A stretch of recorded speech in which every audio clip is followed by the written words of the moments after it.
Hello friends, welcome to my YouTube channel English literature online classes. और आज की हमारी पोएम है 3 Years She Grew by William Wordsworth. और इस पोएम में Lucy 3 year old girl Lucy को रिप्रेजेंट किया है और नेचर लूसी को पालने पोसने की रिस्पॉन्सिबिलिटी लेती है। और इस पोएम का title he education of nature है। तो नेचर लूसी को एक परफेक्ट वुमेन बनाने का प्रॉमिस करती है। और क्या होता है, सडनली लूसी की डेथ हो जाती है और जो नेचर की जो सारे होप्स और एस्पिरेशन है वो टूट जाते हैं। तो स्टार्ट करते हैं हमारी poem. 3 Years She Grew by William Wordsworth. 3 years she grew in sun and shower. Then nature said, a lovelier flower on earth was never sown. This child I to myself will take. She shall be mine and I will make a lady of my own. तो यहाँ पर William Wordsworth बता रहे हैं कि 3 years she grew in sun and shower। तो she यहाँ पर एक 3 year old गर्ल लूसी है। और इस पोएम में स्पीकर पोएट नहीं नेचर है। और Lucy 3 years she grow in sun and shower। Lucy 3 साल की छोटी लड़की है और वह धूप और बारिश को एंजॉय करते हुए बड़ी हुई है। Then nature said a lovelier flower. और यहाँ पर लूसी को धूप और बारिश में बढ़ने वाले फ्लावर से कंपेयर किया है। और लूसी भी फ्लावर की तरह सॉफ्ट और सुंदर है। और on earth was never sown. Earth पर इतना अच्छा फ्लावर कभी नहीं लगाया गया। सॉन का मतलब है लगाने से, जैसे पौधे को बोने से या कुछ भी लगाने से। This child I to myself will take. अब नेचर लूसी की पूरी रिस्पॉन्सिबिलिटी लेने की बात कर रही है और नेचर उसे सारी अच्छाइयाँ सिखाएंगी और सारी बुराइयों से दूर रखेगी as a mother. She shall be mine and I will be make a lady of my own. She shall be mine. Nature उसे अपनी देख रेख में बड़ा करेगी और उसे सिटीज़ और सारी उनसे दूर रखेगी और अपने अंडर में, अपनी केयर में, अपने नेचर के अंदर वो उसकी देख रेख करना चाहती है, उसे बड़ा करना चाहती है। Myself will to my darling be both low and impulse, and with me the girl in rock and plain, in earth and heaven, in glade and bower, shall feel an overseeing power to kindle or restrain। तो यहाँ पर nature बता रहे हैं कि myself will to my darling be, कि अब जैसे जैसे लूसी नेचर में रहेगी और नेचर की प्रेजेंस और उसकी पावर्स को समझेगी और नेचर उसे अपने अकॉर्डिंग बनाना चाहती है और सारी मॉडर्न सोसाइटी से उसे नेचर दूर रखना चाहती है लूसी को। Both low and impulse. और लूसी लो कि लूसी कुछ भी करेगी तो सारी चीज़ों को सोच समझ कर करेगी और नेचर उसे सारी मॉरल चीज़ें सिखाना चाहती है कि वो जो भी करे सारे नियमों को ध्यान में रख कर करें। एंड इम्पल्स कि उसका बिहेवियर, उसके डिसीजंस सारे नेचर के अकॉर्डिंग होंगे और जैसा नेचर ने सिखाया है वो वैसा ही करेगी और बिना सोचे समझे वो कुछ भी काम नहीं करेगी। The girl in rock and plain, in earth and heaven, in glade and bower. और लूसी चट्टानों, खाली ज़मीनों, घने पेड़ों, ग्लेड एंड बावर घने पेड़ों के अंदर के साथ इंजॉय करेगी, वहाँ खेलेगी और इन सब में घने जंगल, चट्टानों पे, खाली जगहों पर वो के साथ खेलकर बड़ी होगी और सारे नेचर के एस्पेक्ट्स उसे कुछ ना कुछ सिखाते रहेंगे। शैल फील एन ओवरसीइंग पावर। और जो नेचर के एस्पेक्ट्स हैं नेचर की, उनके अंदर नेचर की प्रेजेंस दिखेगी उसे ऐसा लगेगा कि नेचर की सारी चट्टानों और घने पेड़ और पेड़ों वाली जगह और प्लेन जगह, वहाँ पर उसे नेचर की प्रेजेंस दिखेगी और उसे लगेगा कि नेचर उसे कुछ करने के लिए इंस्पायर कर रही है। टू किंडल और रेस्टोरेंट। और जो नेचर उसे सारी चीज़ें अच्छे काम करने के लिए इंस्पायर करेगी और रेस्टोरेंट उसे बुरी चीज़ें करने के लिए रोकेगी नेचर। ओके। और अगर कोई रॉन्ग डिसीजन ले तो उसे डांटेगी और वो करने के लिए कि कोई भी रॉन्ग डिसीजन लेती है तो उसकी पावर पर वो रिस्ट्रिक्शन लगाएगी।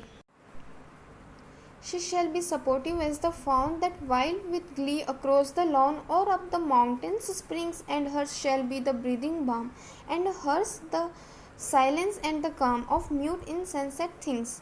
तो यहाँ पर नेचर बता रहा है कि she shall be the supportive as the fawn।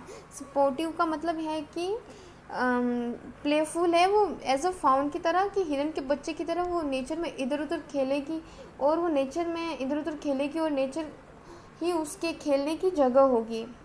And wild with Glee across the lawn के मतलब है कि लूसी नेचर के शांत भरे एटमॉस्फेयर में और प्रकृति की शुद्ध हवा में रहेगी। और ग्ली का मतलब यहाँ पर जॉय से है। और अब द माउंटेन्स स्प्रिंग्स कि वो हिरन की तरह इधर उधर माउंटेन्स पर दौड़ेगी, छलांग लगाएगी springs. And hers shall be the breathing balm. और लूसी ब्रीदिंग बाम का मतलब कि और लूसी प्लांट्स, ब्रीदिंग बाम का मतलब यहाँ पर फ्रेश फ्रेगरेंस है कि वो लूसी प्लांट्स फ्लावर्स की फ्रेश फ्रेगरेंस को महसूस करेगी। और ब्रीदिंग बाम और प्रकृति की शुद्ध हवा और सुगंधित हवा को महसूस करेगी। And hers the silence and the calm कि वो प्रकृति की इस शांत भरे वातावरण में वो किस तरीके से अपने आप को भी एकदम शांत बनाएगी। और साइलेंस एंड द काम अपने आप को बहुत ही अच्छे से ना प्रकृति लूसी को बहुत ही अच्छे से एकदम शांत बनाना चाहती है। ऑफ म्यूट इनसेंसेट थिंग्स और ये जैसे नेचर यहाँ पर बता रहा है कि इनसेंसेट थिंग्स की नेचर की ये जो इनसेंसेट म्यूट मतलब कि स्पीचलेस नेचर की जो ये जगह है, जो ये एस्पेक्ट्स हैं वो इनसेंसेट है, वो निर्जीव है। और ये जो माउंटेन्स रॉक्स ये सभी निर्जीव है, लेकिन इसमें कोई ना कोई अपनी एक पावर है जो लूसी को कुछ ना कुछ सिखाती रहती है। The floating clouds their state shall lend to her, for her the willow bend, nor shall see fail to see even in the motions of storm, grace that shall mould the maiden's form by silent sympathy. इसका मतलब है कि the floating clouds their state shall lend to her कि ये जो floating clouds है, जो चलते हुए बादल है, वो उसे अपनी मोशंस उधार देंगे। यहाँ पर लैंड का मतलब उधार देना है कि अपनी मोशंस उसे लूसी को उधार देंगे।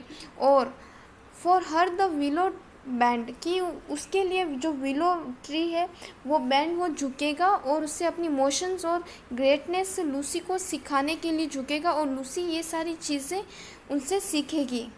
नोर shall she fail to see even in the motions of the storm कि वो उनसे ये सारी चीज़ें सीखेंगी even in the motions of the storm कि जो ये स्टॉर्म जो ये तूफ़ानी हवाएं हैं उसे भी अपनी तेज़ गति वाली चाल सिखाएगी लूसी को। और प्रकृति की ये सारे एस्पेक्ट्स उसे लूसी को अलग अलग चीज़ें सिखाकर तैयार करेगी और उसमें सारी क्वालिटीज़ होंगी, सारी गुड क्वालिटीज़ होंगी। Grace that shall mould the maiden's form by silent sympathy कि साइलेंट सिंपैथी यहाँ पर साइलेंट इन्फ्लुएंस ऑफ नेचर से है कि जो ये साइलेंट सिंपैथी मीन्स कि जो भी हमने पहले बात की कि किस तरीके से नेचर के जो साइलेंट म्यूट स्पीचलेस एस्पेक्ट्स हैं वो कुछ बात तो नहीं करते, लेकिन उसकी जो उसके अंदर एक हिडन पावर है वो लूसी को कुछ ना कुछ सिखाएगी।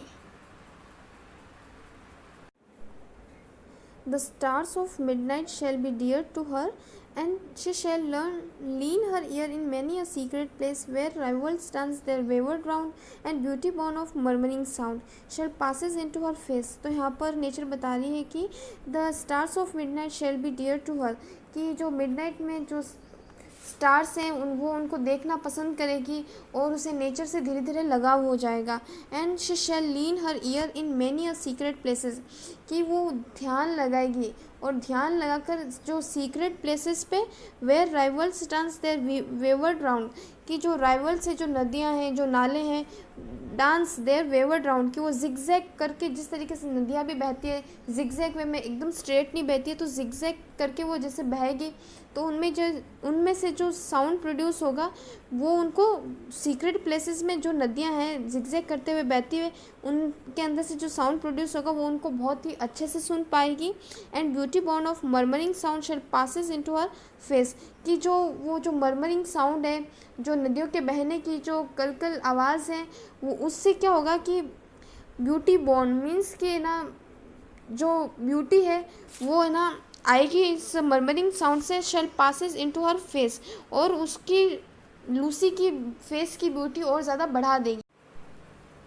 And vital feelings of delight shall rear her form to stately height, her virgin bosom swell, such thoughts to Lucy I will give, while she and I together live here in this happy dell।